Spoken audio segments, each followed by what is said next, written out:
C'est aujourd'hui le coup d'envoi officiel de la campagne pour le nouveau maire de Toronto, après la démission de John Tory en février. Alors, Anne-Marie Triquier, plusieurs candidats étaient présents pour l'inscription ce matin à l'Hôtel de Ville.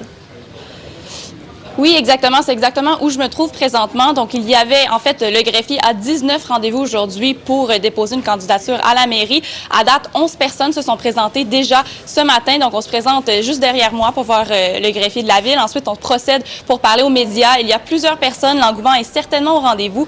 À date, on a vu des personnes quand même assez connues. Un conseiller municipal de 12 ans, M. Josh Matlow, qui était ici. Sinon, l'ancien chef de police, Mark Saunders, était également sur place. Je vous invite à écouter un extrait de Mark Saunders.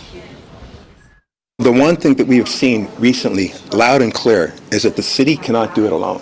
We have to have a cooperative working relationship with all levels of government. So yes, I do have a relationship with the Premier. That is an advantage. But bottom line is this. I spent 38 years of public service for the City of Toronto. I am running for the Mayor of Toronto. Toronto stands first. I love this city. I want it to move in the right direction. Ouais, figure bien connue, effectivement, Anne-Marie. Et là, cette course a lieu dans un contexte où il y a quand même un manque à gagner, près d'1 milliard de dollars dans le dernier budget. Exactement. Donc, la Ville de Toronto voit un déficit de 933 millions de dollars présentement. Donc, c'est près d'1 milliard de dollars de déficit.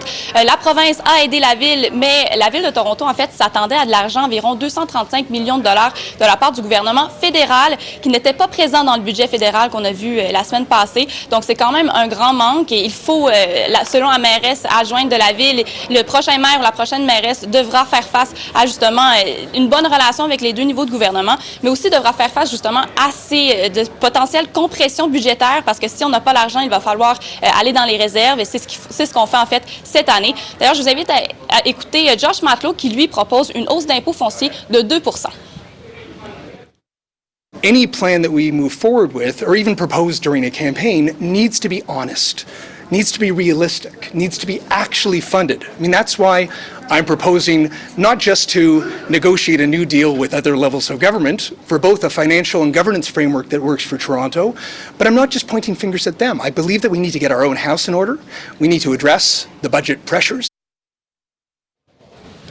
En fait, la période de mise en candidature prend fin le 12 mai prochain et l'élection partielle est prévue le 26 juin. En juin. Anne-Marie Triquier à Toronto, merci.